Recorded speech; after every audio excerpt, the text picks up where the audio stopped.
Elizabeth Miranda's food dream centers on chos, and her goal someday is to have a brick-and-mortar bakery where she can sell them along with her reimagined versions of other traditional Mexican pastries.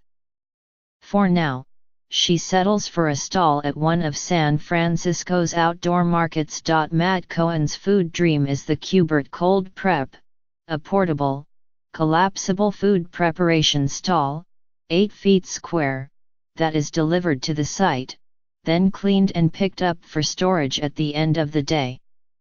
This liberates people like Ms. Miranda from having to haul around the usual market inventory, a wobbly card table, a fabric canopy, coolers full of ice, food cooked at an off-site kitchen, cleaning products, and storage racks, all of which require hours of setup and shutdown. The Cubert, more than 3 years in the making, is Mr. Cohen's attempt to make the risky business of feeding people less so by reducing the price of admission from the typically prohibitive levels he sees for restaurant rents and food truck costs.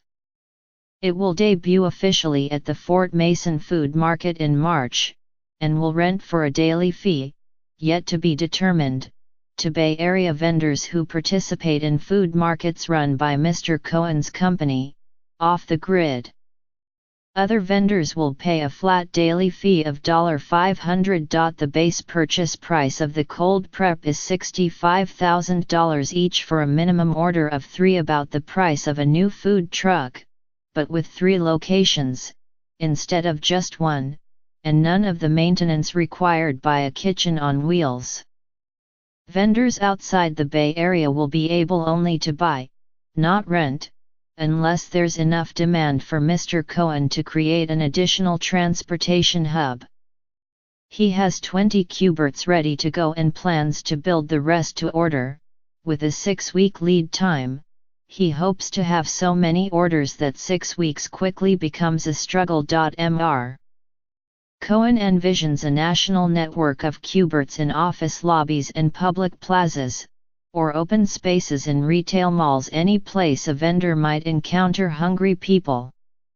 So far he has one committed client, Stumptown Coffee Roasters, which in partnership with Google has ordered a customized Cubert with the power to run a La Marzocco espresso machine. Stumptown will start providing coffee service at Google's Mountain View, California, headquarters early in the new year. But like Ms. Miranda, Mr. Cohen had to attract attention first, which is how she ended up using a prototype for her startup, Postrike, at his company's Fort Mason Food Market in San Francisco on October 20.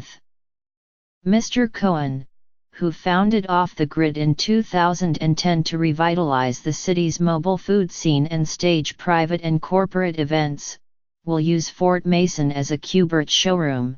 15 vendors who previously used tented stalls will get to rent a Cubert instead. For the fall test drive, an off-the-grid employee drove the Cubert to Fort Mason on a flatbed truck, unfolded it, extended the flap that shields customers from inclement weather, and made sure that the self-contained sinks and refrigeration unit were working.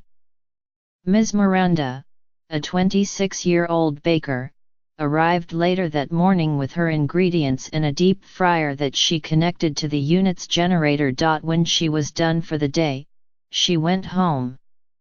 The off-the-grid driver cleaned, folded, and loaded the cube back onto the truck, and drove it to a storage space. Mobile food has grown exponentially since the Los Angeles chef Roy Choi hit the road in 2008 with his Koji Korean barbecue truck. There are now more than 4,000 food trucks nationwide, according to the market research firm IBISWorld. The temporary stall model has grown as well.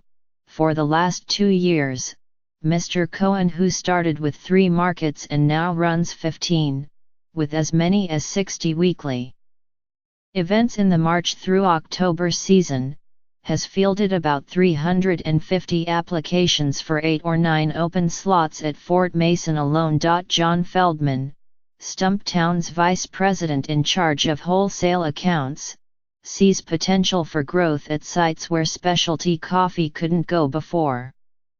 It's hard to do what we do from any old place, power and water requirements, space constraints, he said. With Cubert you can open a small coffee outlet in the middle of a field, for, say, a music festival.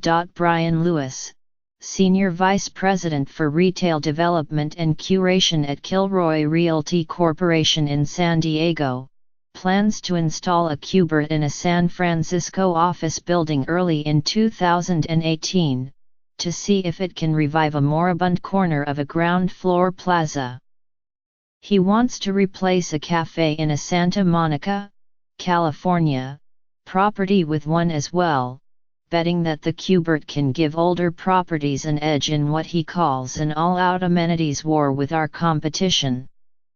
If big companies bite, Mr. Cohen will be able to expand his transportation and support network beyond the Bay Area, though he is quick to reassure potential customers outside the region that hiring a flatbed truck isn't a big thing, and that Off the Grid is ready to help purchasers find a local transport company. He is already thinking about ways to improve the basic Cubert, including climate control to make them cooler in the summer and warmer in the winter. It's a tantalizing notion to anyone who sells food outdoors, which includes farmers as well as purveyors of prepared foods. Michael Hurwitz, Director of Green Markets for Grow NYC, was excited about the idea before he ever saw a photo of the Cubert. He thinks that farmers' markets are ready for a gut renovation. For now, Ms. Miranda is grateful simply to have been awarded a Cubert at Fort Mason in the spring, as a way of thanking her for trying it last fall. The Cube made her life so much easier, she said, and made her dream of a bakery seem within reach. It would be a huge next step, she said. It's not quite a food truck or brick and mortar, but it's not a tent outside. It has a little more of that brick and mortar feel. Follow NYT Food on Facebook, Instagram, Twitter and Pinterest. Get regular updates from NYT Cooking, with recipe suggestions, cooking tips, and shopping advice.